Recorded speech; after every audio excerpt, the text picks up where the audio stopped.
नमस्कार, मी सरिता कौशिक. झिरो अवरमध्ये आपलं स्वागत करते. बऱ्याच कालावधीपासून थंडावलेल्या मराठा आरक्षणाचा मुद्दा आज पुन्हा महाराष्ट्रभर तापला. मराठा आंदोलक मनोज जरांगेंनी पुन्हा एकदा राज्य सरकारला अल्टिमेटम दिलाय. त्याची तपशीलवार माहिती आपण घेणार आहोतच. तर दुसरी महत्त्वाची बातमी आहे, गेल्या 24 तासात उद्धव बाळासाहेब ठाकरे गटाचे नेते पदाधिकाऱ्यांवर झालेल्या तपास यंत्रणांच्या कारवाईची. तर सुरुवात करूया मराठा आरक्षणाच्या बातमीनं. 20 जानेवारी म्हणजेच 2 दिवसांनी मनोज जरांगे पाटील मराठा आरक्षणाच्या मोर्चासाठी मुंबईच्या दिशेनं कूच करणार आहेत. मात्र मुंबईत हा मोर्चा येऊ नये, उगाच आंदोलनाची छाया राम मंदिराच्या उत्साहावर पडू नये, त्यात तो 26 जानेवारी आधीच थोपवण्यात यावा, यासाठी सरकारची धावाधाव सुरू आहे. बच्चू कडूंच्या मध्यस्थीनंतर आणि जरांगेंनी काही सूचना केल्यानंतर कुठच्याही क्षणी सरकार मराठा आरक्षणासंदर्भात अध्यादेश काढू शकतं. कुणबी नोंदी सापडलेल्या मराठ्यांना आरक्षण देण्याचा हा अध्यादेश असणार आहे. दरम्यान राज्याच्या मुख्य सचिवांनी सर्व जिल्हाधिकाऱ्यांना कुणबी नोंदी सापडलेल्या मराठ्यांना तात्काळ दाखले देण्याचे आदेश दिलेत. तसंच प्रमाणपत्र देण्यासाठी शिबिर भरवण्याच्याही सूचना करण्यात आल्या आहेत. गावोगावी दवंडी दिली जात असून गाव स्तरावर सर्व पत्रांची यादी लावण्यात येत आहे. त्यामुळे आता मनोज जरांगे नावाचे वादळ शमेल असे सरकारला वाटले असेल आणि म्हणूनच मनोज जरांगेंची तसेच ट्युनिंग जमलेले बच्चू कडू हे परत एकदा सरकारचे दूत बनून सलग दुसऱ्या दिवशी जरांगेंच्या भेटीला अंतरवाली सराटी गावात पोहोचले. पण मनोज जरांगे तरीही मुंबईत येऊन आंदोलन करण्यावर ठाम आहेत. तशी फेसबुक पोस्टही त्यांनी केली आहे. याबाबत आपली भूमिका मांडण्यासाठी अगदी थोड्याच वेळात मनोज जरांगे पाटील झिरो अवर मध्ये उपस्थित असणार आहेत. सरकारनं अध्यादेश काढला तरीही आंदोलन ते का करणार हे पाहूयात.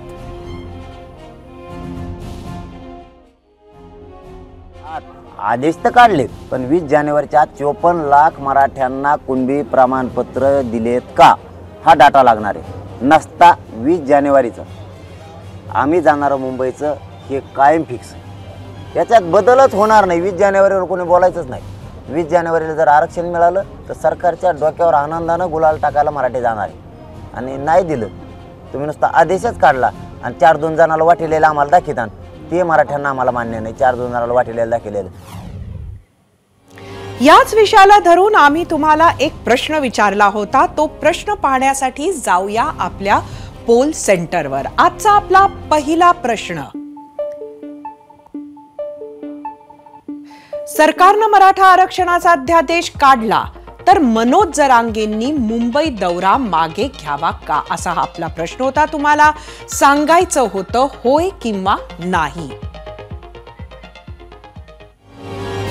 बच्चू कडू हे सरकारपेक्षा मनोज जरांगेंच्याच बाजूने जास्त आहेत आणि अशा पद्धतीची त्यांची भूमिका आजवर सर्वांना वाटत राहिली आणि त्यामुळेच इतर मंत्र्यांच्या तुलनेत जरांगेंकडे त्यांची स्वीकारार्हता जास्त आहे असं सरकारलाही वाटत असेलच.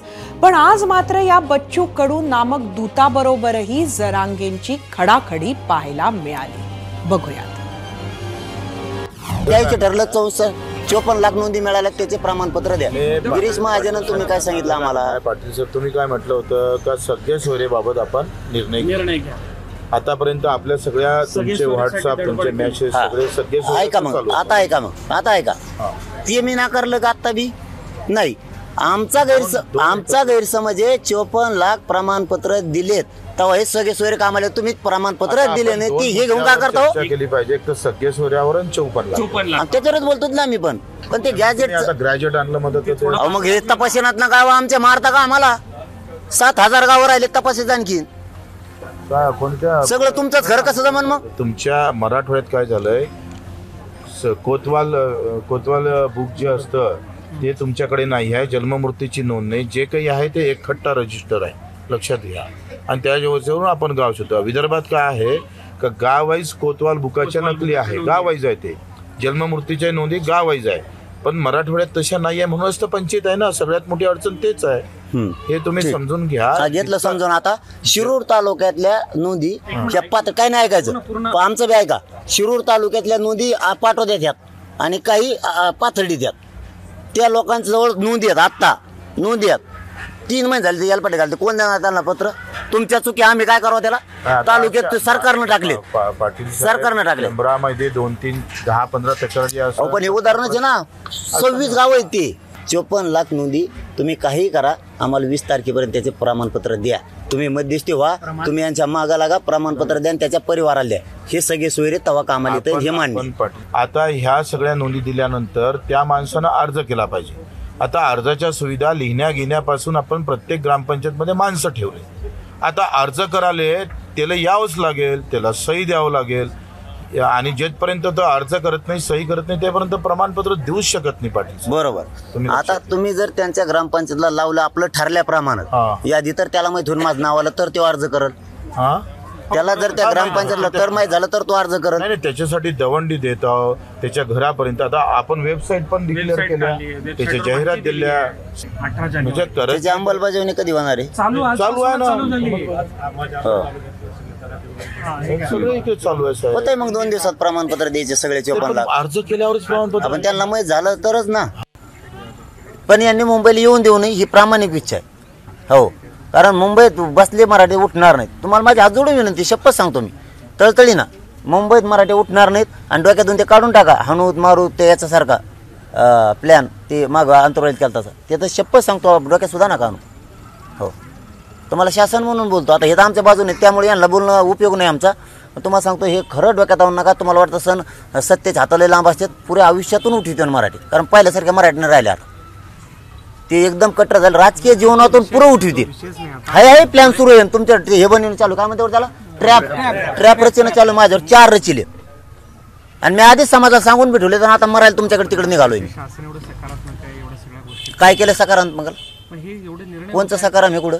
आता बघा ना, आजचा निर्णय 18 जानेवारीचा बघा, काय मराठवाड्यातला हे काढलं ना आता ग्राम. आता ठीक आहे, या प्रशासन द्या ना मग. आम्ही आता भाऊला दिला ना शब्द, द्या ना 20 तारखेपर्यंत. आम्ही कुठं नाही म्हणतो. आणि तसा तर भाऊ वेगळा शब्द आहे. भाऊ म्हणले याला 6 दिवस लागतील. मग 54 लाख द्यायचे असले तर म्हणलं लागून द्या. 22 तारखेला पुण्यापाशी आम्ही तिथं ट्राका घेतो 12 गुलालाचे. देशात असं कोण नसन दिल्यावर गुलाल टाकणार. काम झाल्यावर म्हणजे जाय तिकडं, आम्ही गुलाल टाकायला येतो तुमच्यावर. चला. मुख्यमंत्री रात्रीच बदलतो, मग आरक्षण द्यायला एवढा उशीर का? हो, ते बाकीच्या इथं आरक्षणाला डोका लावा. राजकारण नाही करायचं इथं. आरक्षण आहे का हे? राजकारण करायला नाही यायचं इथं. फक्त मराठा म्हणून यायचं कुणी असलं तरी. मी व्यासपीठात सुद्धा कोणाला बसून देत नाही. इथं फक्त मराठा म्हणून यायचं आणि मराठा म्हणून भांडायचं. मग ते पुढचा कुणी असो, ते प्रधानमंत्री असो ना तिकडे मुख्यमंत्री असो.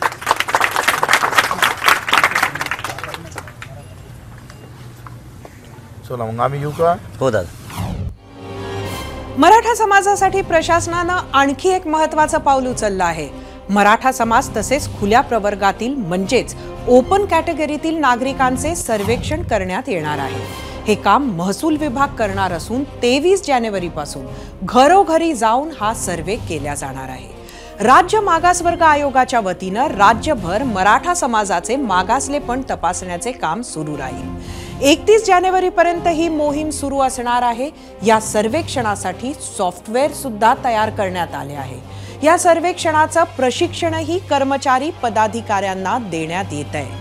एकीकडे सरकार मराठा आरक्षणासाठी जोरदार हालचाली करत असताना ओबीसींनी सरकारला धारेवर धरलंय.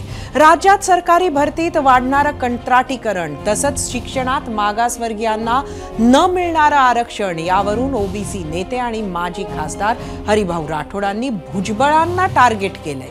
पाहुयात. त्यांचा अनेक प्रकारे राजीनामा दिला पाहिजे. कारण एकीकडे प्रायव्हेटायझेशन करून खाजगी पद्धतीने कंत्राटदारांनी ते आपल्याकडे भरती होणार आता अगदी शिपायापासून तर इंजिनियरपर्यंत. आणि दुसरीकडे जे खाजगी संस्था आहेत आपल्या याच्या युनिव्हर्सिटी आहे आपले विद्यापीठ आहेत त्या विद्यापीठामध्ये तर पूर्ण आरक्षणच बंद करून टाकलं आहे. हिंमत तरी कशी होते यांची? म्हणजे तुम्ही मागासवर्गाचं आरक्षण बंद करता, तुम्ही मागासवर्ग शैक्षणिक ही बंद करता, स्कॉलरशिप बंद करता, तुम्ही ती हिंमत कशी होते माझं म्हणणं आहे. थोडी तरी जनाची नाही मनाची जर काही असेल लाज लज्जा तर ताबडतोब राजीनामा दिला पाहिजे. अगदी थोड्याच वेळात मनोज जरांगे पाटील स्वतः आपल्या बरोबर असणार आहे. पण तुर्तास आम्ही विचारलेल्या प्रश्नावर तुम्ही दिलेल्या प्रतिक्रिया पाहण्यासाठी आपण जाऊया आपल्या मीडिया सेंटरला. आजचा प्रश्न परत एकदा सांगते. सरकारनं मराठा आरक्षणाचा अध्यादेश काढला तर मनोज जरांगेंनी मुंबई दौरा मागे घ्यावा का? सोशल मीडियावर काय प्रतिक्रिया आल्यात बघूया. अमोल काते, जरांगेंची मागणी मान्य होत असेल तर निश्चित दौरा मागे घ्यायला हवा. उगाच सुरक्षा यंत्रणेवर ताण यायला नको. सर्वसामान्यांना वेठीस धरले गेले नाही पाहिजे. एक्स वरून चैतन्य पटाळे, असे अध्यादेश आधी पण काढले गेले जे न्यायालयात टिकू शकले नाही. आता गाजर नाही, हक्काचं आरक्षण मिळायला पाहिजे. युट्यूबवरून दिलीप पवार, अध्यादेश कसा काढला यावर अवलंबून आहे. कुणबी कुणबी मराठा, मराठा कुणबी आणि मराठा एकच आहेत असा शासन निर्णय आणि अध्यादेश निघणार का? युट्यूबवरून गणेश, सरकारवर विश्वास ठेवणे म्हणजे वाघाला बकरी सांभाळण्यासाठी ठेवणे. फेसबुकवरून रवी डाके, जरांगेंचा मुंबई दौरा मोडीत काढण्याचा सरकारचा प्रयत्न आहे. इंस्टाग्रामवरून अमोल काळे, प्रथम सरकारनं अध्यादेश काढावा नंतरच दौरा रद्द करण्याचे ठरवावे. इंस्टाग्रामवरून रामनाथ सुराडकर, घटनेनं दिलेला अधिकार आहे, जरांगेंनी जरूर मुंबईला जावं. सरकारला धाक दाखवायला विरोधी कमी पडतायत, त्यांना जरांगेंनी धाक दाखवला पाहिजे.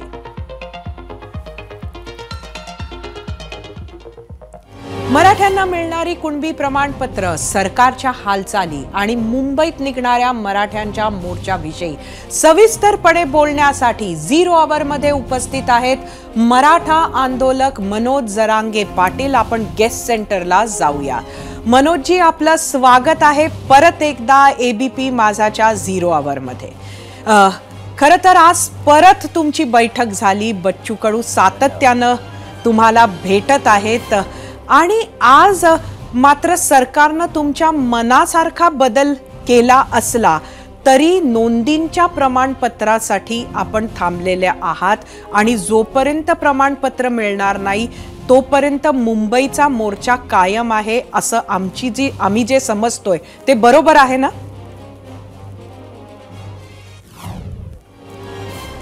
हो. काय नक्की भूमिका आहे?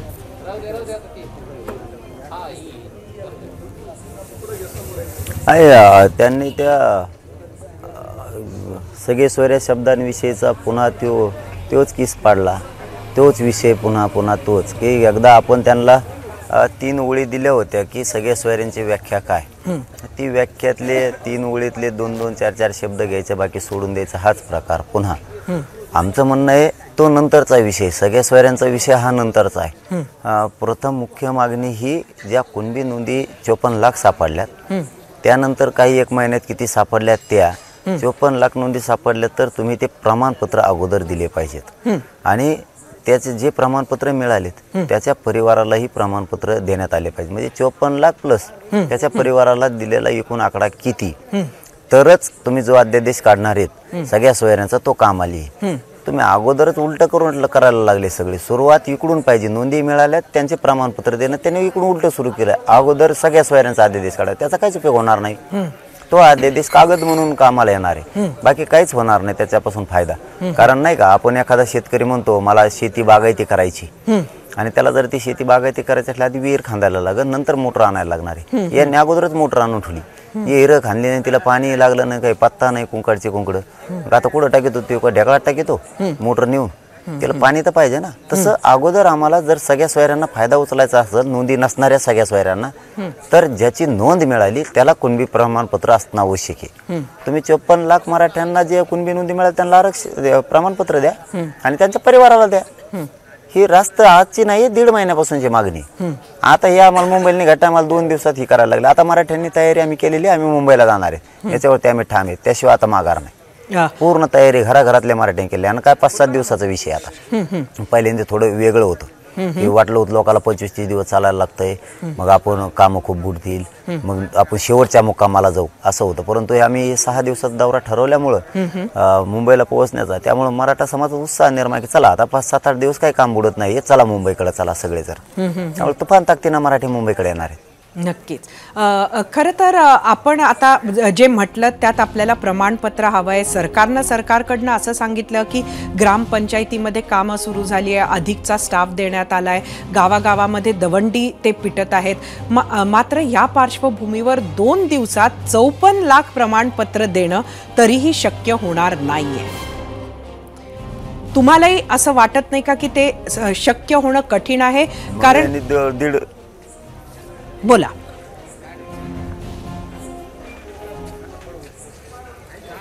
नाही काही कठीण नाहीये, काय नाही. कारण दीड महिना काय केलं मग यांनी? अगोदर आपण 2 महिने दिले होते, आता 1 महिना जवळपास त्यांना मिळालेलाच आहे. आम्हाला मुंबईला येण्याची तयारी, कारण 23 डिसेंबरला घोषणा केली आम्ही मुंबईला 20 जानेवारीची. हा पण महिना आहे, पाचचे 2 महिने, 3 महिने वेळ मिळाला तर मग केलं काय? विशेष बाब म्हणून सरकार करू शकतं, त्यांना काही अडचण नाहीये. कारण एक त्यांची यंत्रणा गाव लेवल पासून तर मंत्रालयापर्यंत आहे. त्यांनी जर ठरवलं की एका रात्रीत सगळ्या जेवढ्या नोंदी मिळाल्या त्या गावागावात चिटकायच्या ग्रामपंचायतला, दुसऱ्या दिवशी सकाळी अर्ज घ्यायचे आणि लगेच प्रमाणपत्र द्यायचे, हो सहज शक्य आहे. त्यांची यंत्रणा गावागावात आहे ना, अशा अडचणी थोड्या आहेत त्यांना की लोक रोजाने आणायचे, असा थोडा विषय आहे. तिथेच लोक आहेत त्यांच्यापाशी, फक्त काम करायचं. बरं ते आता आम्हाला त्या प्रमाणपत्राशिवाय पर्याय नाहीये. सगळं काय होतंय पण करायचं का नाही ते त्यांनी ठरवायचं. मात्र आम्ही नाही दिलं तर आम्ही मुंबईकडं पूर्ण तयारी झाली आमची. आम्ही आता मराठा थांबत नाहीत, स्वतःच्या लेकराचं आम्ही वाटलं नाही बघू शकत. आणि आपण मराठ्यांना आरक्षण मिळवून द्यायचं आपण विडाच उचललेला आहे. कोणत्याही काही संघर्ष करायची वेळ आली तर आपण करणार आहेत. आपल्या छाताडावर गोळ्या जरी घातल्या मुंबईत यांनी तरी आपण 1 इंचही आता मागे सरकत नाहीत. मात्र मराठ्यांना आरक्षण दिल्याशिवाय थांबत नाही. आणि मराठ्यांची धडक इतकी जोरात बसणारे मुंबईत की या देशात कधी जितक्या ताकदीनं मराठा एकजुटीनं एका मागणीसाठी एकच जातानी एकाच शहरात पहिल्यांदाच जाती. विश्व रेकॉर्ड मराठा समाज मोडणार आहे. तुम्ही 26 तारखेला बघा मुंबईत करोडोनं मराठे घुसणार आहेत आणि शांततेत. मनोजजी, आपण जे म्हणालात ते एका बाजूला आहे. दुसरीकडे आज आम्ही बच्चू कडू तुमच्याशी बोलत असताना ऐकत होतो, त्यांनी असं म्हटलं की अजून लोकांनी अर्जच केलेले नाहीये. तर जसं 1.5 महिना वेळ सरकारला होता तसा 1.5 महिना वेळ मराठांना सुद्धा होता ज्यांच्या कुणबी नोंदी सापडल्या. लोकांनी अर्ज सुद्धा केला नाही. ही परिस्थिती खरी आहे का?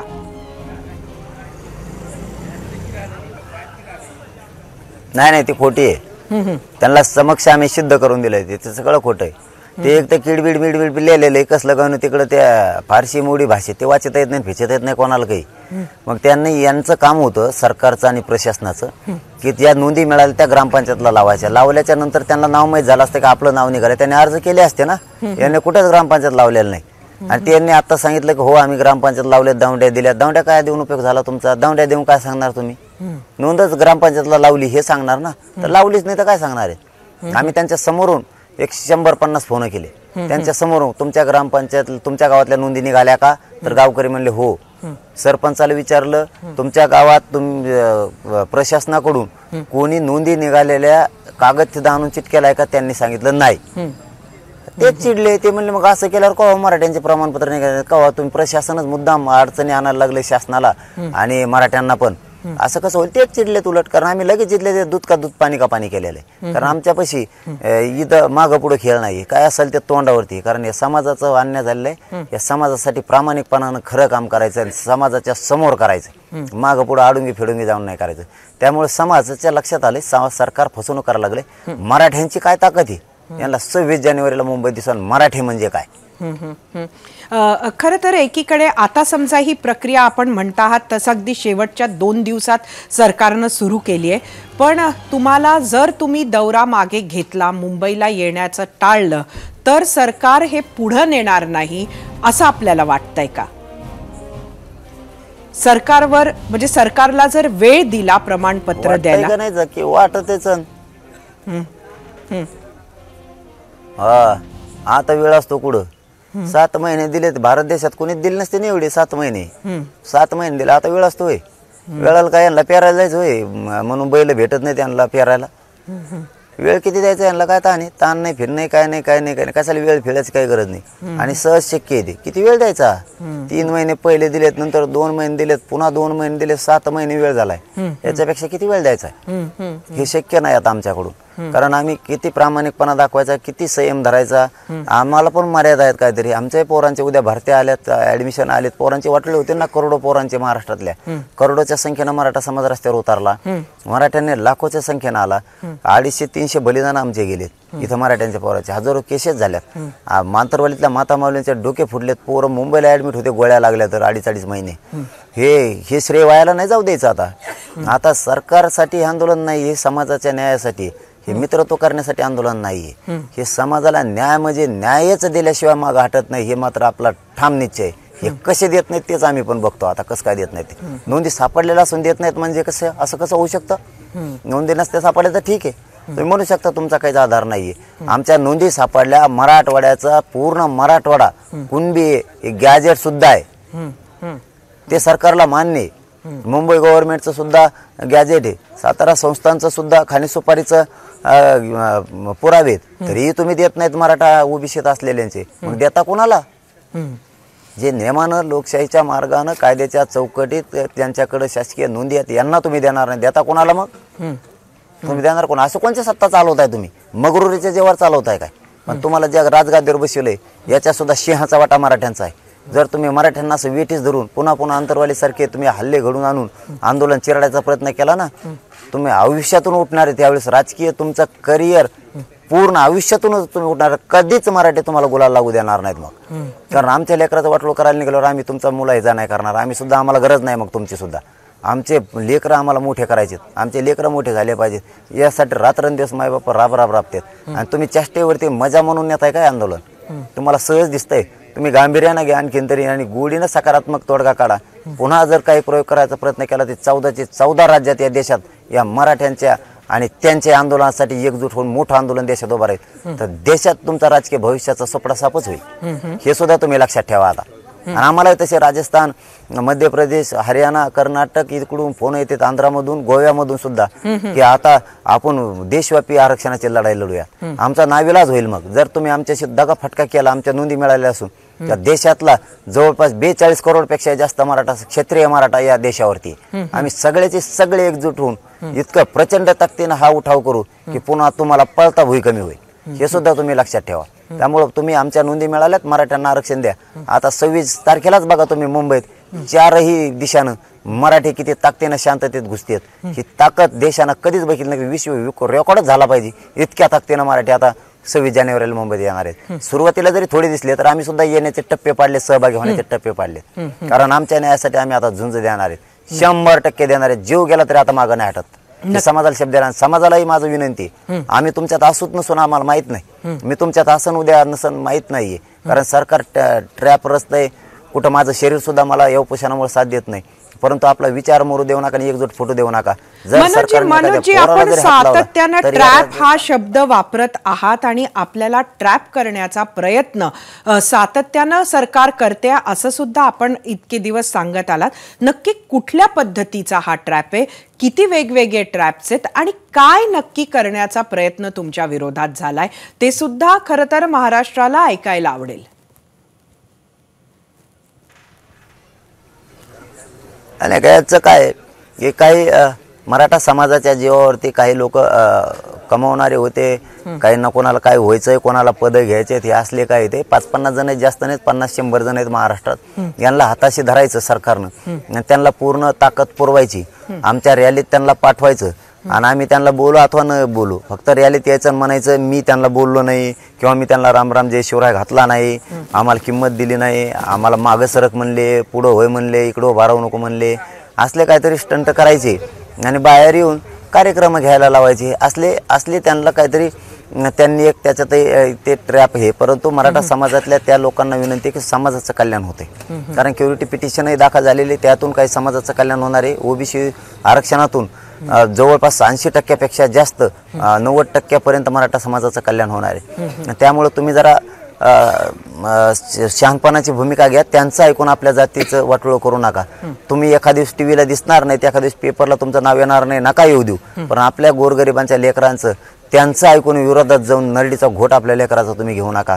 काही झालं तरी हरकत नाही. तुम्ही फक्त आता शांततेनं या समाज संकटात सापडा, या समाजाच्या पाठीशी उलट उभा राहा. तुमच्या स्वार्थासाठी, तुम्हाला नेता बनण्यासाठी, तुम्हाला हिरो बनण्यासाठी काहीही चाळे करू नका आणि समाजाच्या लेकराचं वाटलं होऊ देऊ नका. समाज संकटात आहे, आता साथ द्यायचं समाजाला शिका आणि सगळ्यांनी एकजुटीनं महाराष्ट्रातल्या मराठ्यांनी ताकदीनं आपल्या पोरांच्या न्यायासाठी मराठ्यांनाही विनंती, कोणीही आडवाया ताकदीनं या शांततेच्या आंदोलनात उभा राहा. शांततेचं युद्ध कोणालाच पेलत नाही आणि हे युद्ध आपल्याला आता जिंकायचंय. हे शेवटच्या टप्प्यात आहे. विजय हा उंबरठ्यावर येऊन ठेपलेला आहे. मराठ्यांनी हा विजय बघण्यासाठी आणि लेकरं मोठे होण्यासाठी 70 वर्ष वाट बघितलेली. मनोजजी, नक्कीच आपण सातत्यानं प्रत्येक आंदोलन करत असताना शांततेनं ते व्हावं हे सातत्यानं आपण म्हणत आला आहात आणि आता पुढे सुद्धा काय होतं ही 2 दिवस महाराष्ट्रासाठी, मराठा आरक्षणासाठी, इतर सर्वांसाठी अत्यंत महत्त्वाची आहे. आमचं लक्ष राहीलच. परत एकदा आपले धन्यवाद. आम्ही जेव्हा पण आपल्याला विनंती करतो, आपण आमच्या विनंतीला मान देऊन 0 आवरमध्ये येता. आपले खूप खूप धन्यवाद. आम्ही विचारलेल्या प्रश्नावर तुम्ही दिलेला कौल पाहण्यासाठी जाऊया आपल्या पोल सेंटरवर. आजचा आपला प्रश्न परत एकदा सांगते. सरकारनं मराठा आरक्षणाचा अध्यादेश काढला तर मनोज जरांगेंनी मुंबई दौरा मागे घ्यावा का, हा आपला प्रश्न होता. एकूण 15,000 मतं यूट्यूबवर आहेत. 57% लोकांना वाटतंय की त्यांनी आपला मुंबई दौरा मागे घ्यावा, पण 43% वाटतंय नाही. इंस्टाग्रामवर एकूण 3,000 मतं. 60% लोकांना वाटतंय होय दौरा मागे घ्यावा, 40%चं म्हणणं आहे नाही. फेसबुकवर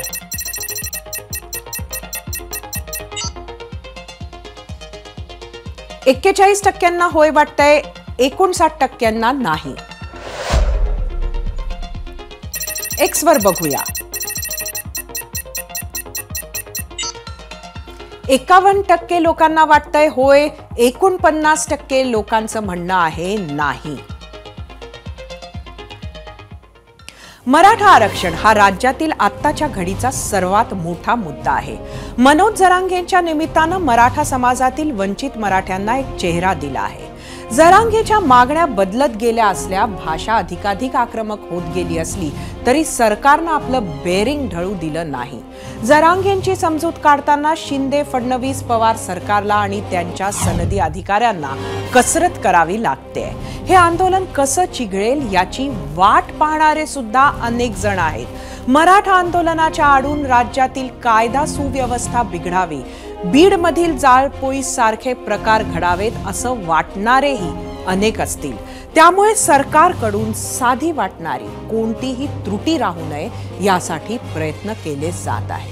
आमदार बच्चू कडू त्यांना दिलेली जबाबदारी चोख पार पाडत समन्वय राखताना दिसत आहेत. सरकार कायद्याच्या चौकटीत बसतील असे जरांगेंना हवे असलेले बदल करत आहे. तरीही मुंबईत येण्यावर जरांगे ठाम आहेत. एकीकडे ओबीसी आणि आरक्षण प्रश्न असणाऱ्या इतर समाजांचे लक्ष आहे, दुसरीकडे जे होईल ते कोर्टात टिकवायचे आहे आणि तिथेच तिसरीकडे राज्यातील जनजीवन विस्कळीत होऊ द्यायचे नाही. आंदोलन हाताळताना काही चुकीचा पायंडा पडायला नको याची काळजी सुद्धा सरकारला घ्यावी लागत असणार, तशी ते घेत असतील अशी आशा. गेले 24 तास ठाकरेंसाठी अत्यंत महत्त्वाचे होते, कारण गेल्या 24 तासांमध्ये उद्धव ठाकरे आणि आदित्य ठाकरे यांचा एक नेता तुरुंगात पोहोचलाय, तर एकावर कोणत्याही क्षणी तुरुंगात जाण्याची वेळ येऊ शकते. याच कारवाईंची सुरुवात काल रात्री झाली. आज सकाळी ठाकरे गटाचे आमदार राजन साळवी यांच्या रत्नागिरीतल्या निवासस्थानी एसीबीची टीम पोहोचली. जवळपास 3 तास झाडाझडतीनंतर त्यांनी बेहिशेबी मालमत्ता प्रकरणात राजन साळवींवर गुन्हा दाखल केला. खरं तर आतापर्यंत 6 वेळा राजन साळवी एसीबी चौकशीसाठी अलिबाग येथील कार्यालयात हजर राहिले होते. मात्र यावेळी एसीबीची टीम त्यांच्या घरी पोहोचली आणि चौकशीनंतर त्यांच्या घरासह 4 ठिकाणी छापेमारी सुरू झाली. संपर्क कार्यालय, मूळ घर आणि ऑफिसमधील कारवाई तब्बल 3 तासांनी संपली, तर इतर 2 ठिकाणी छापेमारी अधिक काळ चालली। संध्याकाळ होईपर्यंत सगळा सूर बदलला आणि कारवाई झाली। राजन साळवींचं बँक लॉकर तपासण्यासाठी त्यांना जेव्हा बँकेत नेलं तेव्हा त्यांच्या घराबाहेर मोठी घोषणाबाजी झाली। थोडा तणावही निर्माण झाला। गर्दी बाजूला सारत अधिकाऱ्यांनी साळवींना बँकेत नेलं, तिथे त्यांचं लॉकर तपासलं आणि संध्याकाळी राजन साळवींसह त्यांच्या पत्नी आणि मुलावर गुन्ह्याची नोंद केली। इकडे रत्नागिरीत कारवाई सुरू होती, तिकडे राज्यभरात राजकीय आरोप प्रत्यारोप सुरू झाले, कारण 24 तासांच्या आत तपास यंत्रणाच्या रडारवर सापडलेले राजन साळवी दुसरे नेते होते। त्यांच्या आधी आदित्य ठाकरेंचे निकटवर्तीय सूरज चव्हाण यांना काल रात्री उशिरा ईडीनं अटक केली। कोरोना काळात कथित खिचडी घोटाळ्यात ईडीनं कारवाई केली आहे आणि ठाकरे गटाला पहिला धक्का हा लागला। याच कारवायांवर आदित्य ठाकरेंनी सरकारवर आरोप केले। राज्यात हुकुमशाही सुरू झाली असल्याचं ठाकरे म्हणाले। त्यांच्या याच वक्तव्यावर होता आपला आजचा दुसरा प्रश्न। तो पाहण्यासाठी आपण जाऊया आपल्या पोल सेंटरला। आजचा आपला दुसरा प्रश्न होता, सूरज चव्हाणांना अटक, राजन साळवींवरही गुन्हा, राज्यात हुकुमशाही सुरू, आदित्य ठाकरेंच्या दाव्याशी सहमत आहात का? तुम्हाला सांगायचं होतं होय किंवा नाही। जसं मी सांगितलं की जेव्हा राजन साळवींवर गुन्हा दाखल झाला तेव्हा त्यांच्या घरासमोर कार्यकर्त्यांनी गर्दी केली, घोषणाबाजी केली। खुद्द राजन साळवींनी 3 ते 4 वेळा घराबाहेर येत वकिलांशी चर्चाही केली। पुढे बँकेतही तपास झाला। यासह आज दिवसभरात काय काय घडलंय आणि राजन साळवी कोणत्या प्रकरणामुळे अडचणीत सापडलेत पाहूयात।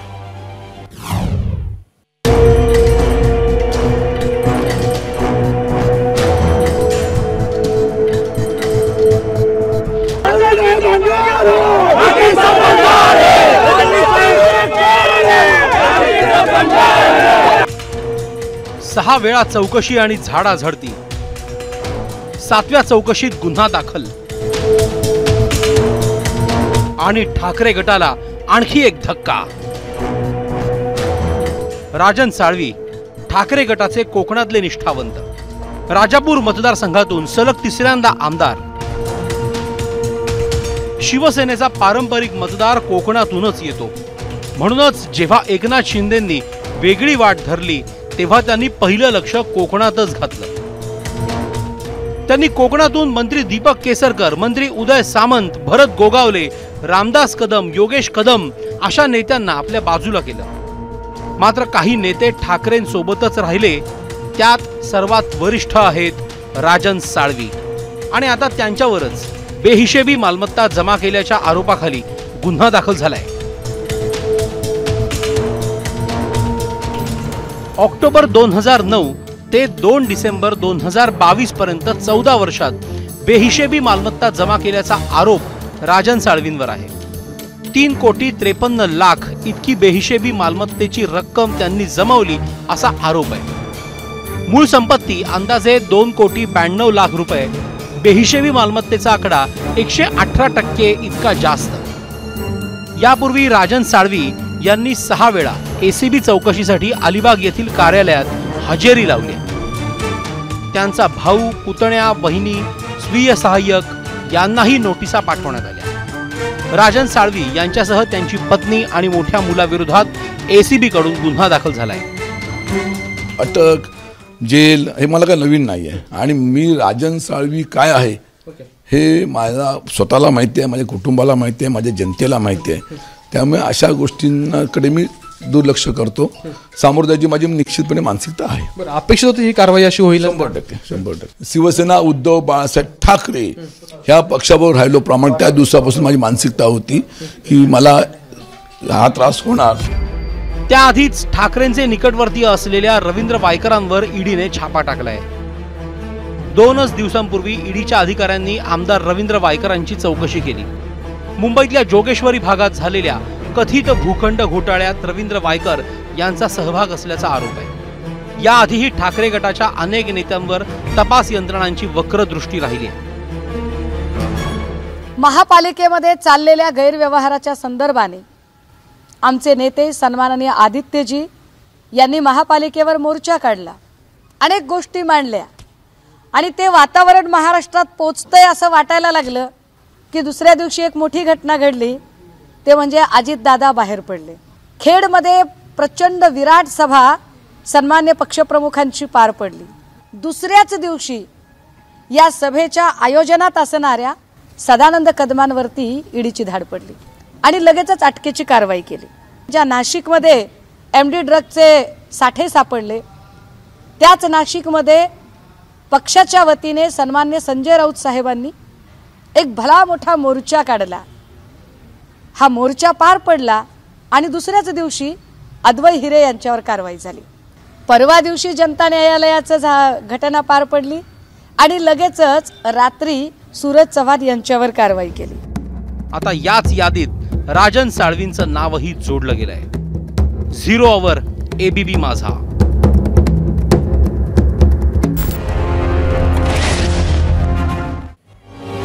राजन साळवींवर गुन्ह्याची नोंद झाली तर कालच ठाकरेंच्या एका नेत्याला अटक झाली आहे। मुंबई महापालिकेत कोरोना काळात झालेल्या कथित खिचडी घोटाळा प्रकरणात ठाकरे गटाचे सचिव सूरज चव्हाण यांना ईडीकडून अटक करण्यात आली आहे। ईडीच्या विशेष पीएमएलए कोर्टात हजर करण्यात आज त्यांना आलं आणि त्यांना आज 8 दिवसांची ईडीची कस्टडीही सुनावण्यात आली। आमदार आदित्य ठाकरे यांचे निकटवर्तीय म्हणून सूरज चव्हाण यांची ओळख आहे। आदित्य ठाकरेंच्या निकटवर्तीयांवर पहिल्यांदाच ईडीकडून कारवाई करण्यात आली आहे। कोविड काळात मुंबई महापालिकेतल्या कथित खिचडी घोटाळा प्रकरणात सूरज चव्हाण यांची ईडीकडून याआधी चौकशी करण्यात आली होती। आर्थिक गुन्हे शाखेनं दाखल केलेल्या गुन्ह्यावर ईडीनं ECIR दाखल केलाय।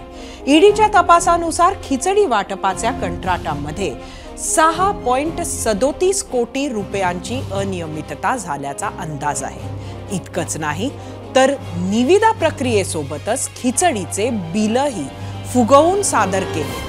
125 ग्रॅम खिचडी पाकिटाचं वजन 250 ग्रॅम दाखवून बिलं काढल्याचाही आरोप केला जातोय आणि आता त्याच प्रकरणात सूरज चव्हाण यांना अटक करण्यात आली आहे। आदित्य ठाकरे आणि सूरज चव्हाण नेमका काय आहे संबंध तर तेही सांगते।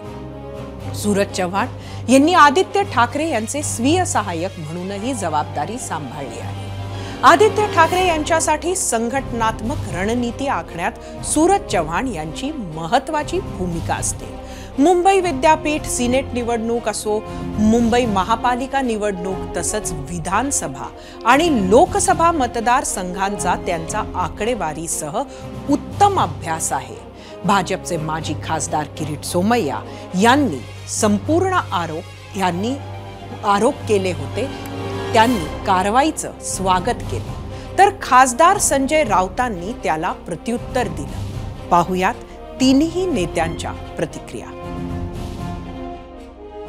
कालच आम्ही सांगितलेलं आहे की जे देशभक्त आहेत, जे लोक सत्तेसाठी लढत असतात, त्या लोकांना अटक केली जाते, हैराण केलं जाते। कारण NDA मध्ये जे 3 मित्र पक्ष आहेत, ED, IT, CBI, आता तेवढेच त्यांचे मित्र राहिलेले आहेत। मी पहिल्यापासून सांगत आलेलो आहे, काल देखील सांगितलं आहे की जेवढी हुकुमशाही, जेवढा हुकुमशाह, जेवढं राजवट ही पोकळ असते, डरपोक असतात, तेवढी हे एजन्सीचा वापर करतात। मग तुम्ही अगदी हिटलरपासून कोणी पहा, ईस्ट जर्मनीमध्ये देखील तसंच झालं होतं। जगभरात जिथे जिथे हुकुमशाह आहेत आणि ज्यांची हुकुमशाह आता संपायला येते, जी राजवट संपायला येते, ते असा सगळा वापर करतात। त्यांना करू दे, पण देश त्यांना बरोबर उत्तर देईल। सूरज चव्हाण महापालिकेच्या अधिकाऱ्यांना DMCना सूचना द्यायचं की ह्याला कॉन्ट्रॅक्ट द्या, त्याला कॉन्ट्रॅक्ट द्या, त्याला कॉन्ट्रॅक्ट द्या। त्याच्या खात्यात पैसे आले आहेत तर त्याला स्पष्टपणे विचारण्यात येते, बाबा तुला पैसे कसे मिळाले, परंतु तो पैसा त्याच्या खात्यातून कुठे कुठे गेला याचा सगळ्यात सोपं आहे। सूरज चव्हाण, अमोल कीर्तीकर, आदित्य ठाकरे तिघेजण बसले तर यादी आपल्या हातात येणार। मग संजय राऊतचं काम सोपं होणार की मी एकट्याने खिचडी नाही घालली आहे, मग माझ्यासोबत त्यावेळी दुसरे सहकारी उद्धव ठाकरे सेनेचे होते, त्यांनी खाल्ले, किंवा मग ईडी इन्कम टॅक्स पोलीस तपासात बाहेर येणार. अनेक खोटी प्रकरण उभी करून, खोटे साक्षी पुरावे उभे करून ही प्रकरणं निर्माण करून शिवसेनेला बदनाम करण्याचा प्रयत्न होतोय. काल सूरज चव्हाणांना अटक झाली, लोकांच्या चौकशा सुरू आहेत, आम्ही त्याला सामोरे जाऊ. सूरज चव्हाण प्रकरणात त्यांच्याबरोबर काम करणारे त्यांचे एक सहकारी ते मिंदे गटामध्ये आहेत, त्यांना अटक झाली. असे एकूण 4 लोक जे सूरज चव्हाण यांच्याबरोबर काम करत होते ते मिंदे गटामध्ये आहेत, म्हणून त्यांना सोडलं आणि फक्त सूरज चव्हाण यांना अटक झाली. मी भविष्यात लवकरच ती नावं सांगेन त्या 35 संस्थांची. तुम्ही फक्त राजकीय सुडाने जर कारवाई करणार असाल तर आमची या सगळ्या बाबतीत लढण्याची, संघर्ष करण्याची आमची तयारी आहे. ठाकरे गटातील नेत्यांविरोधात कारवाईला सुरुवात झाली ती संजय राऊतांच्या अटकेपासून. त्यानंतर कोरोना काळातल्या कथित बॉडी बॅग घोटाळ्याप्रकरणी किशोरी पेडणेकरांची ईडी चौकशी करण्यात आली. बेहिशोबी मालमत्ता प्रकरणात नितीन देशमुख यांची एसीबी चौकशी झाली, तर कर चुकवल्याचा आरोप करत वैभव नायकांनाही एसीबी चौकशीला सामोरं जावं लागलं. तर ज्या प्रकरणात सूरज चव्हाण अटकेत आहेत तशाच खिचडी घोटाळ्या प्रकरणात अमोल कीर्तीकरांची मुंबई पोलिसांच्या आर्थिक गुन्हे शाखेनं चौकशी केली आहे. तर नाशकात बँकांची फसवणूक केल्याचा ठपका ठेवत अद्वै हिरे यांना मालेगाव पोलिसांनी अटक केली आहे. त्याच नाशकात सलीम कुत्ता प्रकरणात सुधाकर बडगुजर यांचीही नाशिक पोलिसांकडून चौकशी करण्यात आली आहे. याच घटनांमध्ये रवींद्र वायकर आणि राजन साळवी ही नावंही जोडली गेली. कारवाईची यादी वाढू लागल्यानं ठाकरे गटाकडून आक्रमक प्रतिक्रिया उमटू लागल्या आहेत आणि हेच राजकारण इतक्यात काही संपणार नाही. पण तुर्तास वेळ झाली आहे आजच्या प्रश्नावर तुम्ही दिलेल्या प्रतिक्रिया पाहण्याची आणि त्यासाठी आपण जाऊया आपल्या मीडिया सेंटरला. आजचा आपला पहिला प्रश्न सांगते, सूरज चव्हाणांना अटक, राजन साळवींवरही गुन्हा. राज्यात हुकुमशाही सुरू, आदित्य ठाकरेंच्या दाव्याशी सहमत आहात का? सोशल मीडियावर प्रतिक्रिया बघूया. एक्स वरून अभिमन्यू शिंदे, आदित्य ठाकरे, उद्धव ठाकरेंनी खिचडी घोटाळा, बॉडी बॅग घोटाळा, बीएमसी मधील पैसा कुठे लपवला हे देखील जनतेला सांगावे. एक्स वरून प्रमोद चौंडकर, भाजपात गेलेले भ्रष्टाचारी सर्व पवित्र झाले, त्यांच्यावर कारवाई का नाही? युट्यूब वरून उत्तम बोडके, विनाकारण अटक झाली असेल तर न्यायालयात नक्कीच जाता येते. युट्यूब वरून रमेश जाधव, सत्तेचा जाणीवपूर्वक गैरवापर करणाऱ्यांनी ध्यानात घ्यावे, जर बाजी पलटली तर तुमच्या सोबतही घडेल. युट्यूब वरून सुरेश आठवले, चोरी केली नसेल तर का घाबरता? इंस्टाग्राम वरून संतोष कपडे, राज्यात भाजप आणि शिंदे गटाची हुकुमशाही सुरू झाली.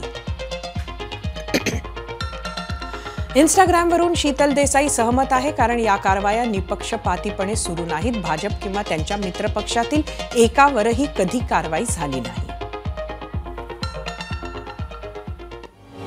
तुम्ही दिलेल्या प्रतिक्रिया पाहिल्यानंतर आता वेळ झाली आहे तुम्ही दिलेला कौल पाहण्याची आणि त्यासाठी जाऊया आपल्या पोल सेंटरवर. परत एकदा ह्या भागातला प्रश्न पाहूया. सूरज चव्हाणांना अटक झाली, राजन साळवींवरही गुन्हा, राज्यात हुकुमशाही सुरू, आदित्य ठाकरेंच्या दाव्याशी सहमत आहात का? एकूण 60,000 मतं युट्यूबवर आपल्याला आलेली आहेत. 83% लोकांनी होय म्हटलंय, 17% लोकांनी नाही. इंस्टाग्रामवर एकूण 2000 मतं.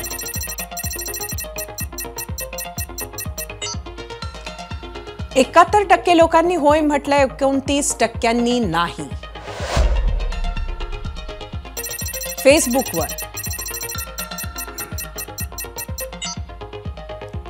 72% लोकांनी होय म्हटलंय, 28% नाही.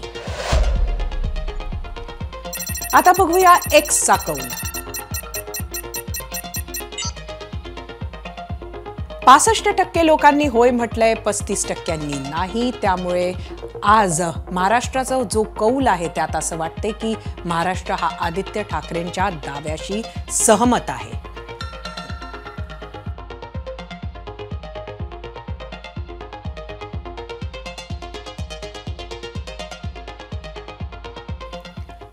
नरेंद्र मोदी गुजरातमध्ये जवळपास 13 वर्ष मुख्यमंत्री होते.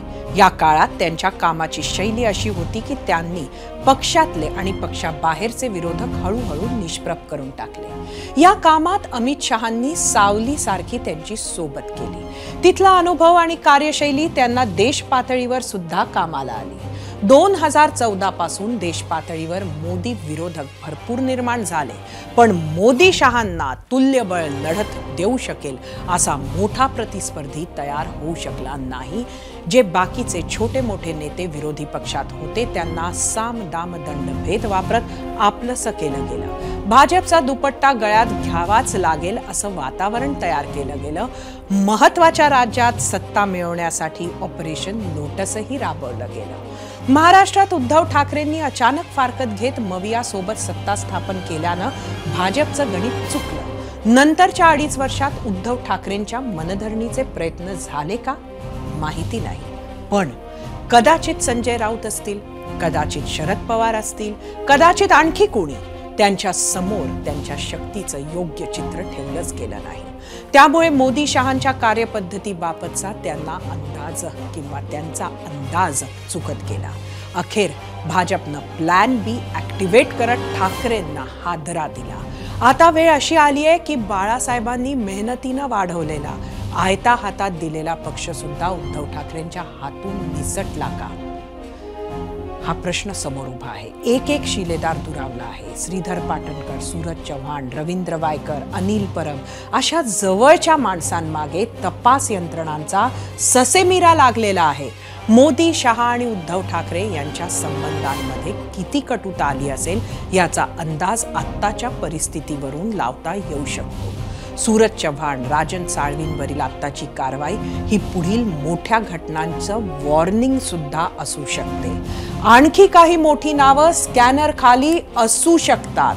बातमी अयोध्येची, राम मंदिराची आणि रामाची राम जन्मभूमीवरील राम मंदिरात आज दुपारी 12:30 नंतर राममूर्तीचा प्रवेश झाला याची. 1:20 वेदमंत्रांच्या गजरात प्रधान संकल्प पूर्ण झाला. जलाधिवास पर्यंतचे विधी आज संपन्न झाले.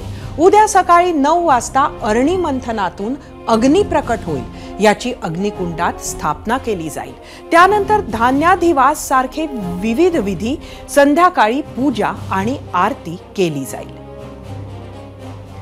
मंदिरात हे सगळे विधी सुरू असताना बाहेर अयोध्या नगरी आपल्या राजाच्या स्वागतासाठी सजली आहे.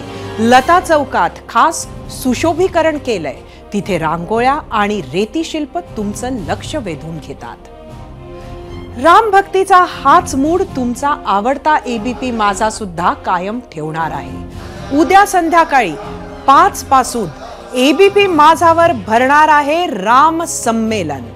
यात राम जन्मभूमी आंदोलनात सर्वात जास्त काळ तुरुंगवास भोगावा लागणारे सुनील देवधर, बाबरीच्या घुमटावर चढलेल्या शिवसैनिकासह इतर कारसेवकांचे अंगावर काटा आणणारे अनुभव, अनुराधा पौडवाल आणि चारुदत्त आफळे यांचा रामभक्तीत रामरसात बुडालेला स्वर आणि कारसेवक देवेंद्र फडणवीस यांचे कधीही न ऐकलेले अनुभव आपल्याला पाहायला मिळणार आहेत. तेव्हा आज 0 आवरमध्ये इथेच थांबूयात आणि उद्या संध्याकाळी 5 वाजता राम संमेलनात नक्की भेटूयात. तोवर पाहत रहा एबीपी माझा.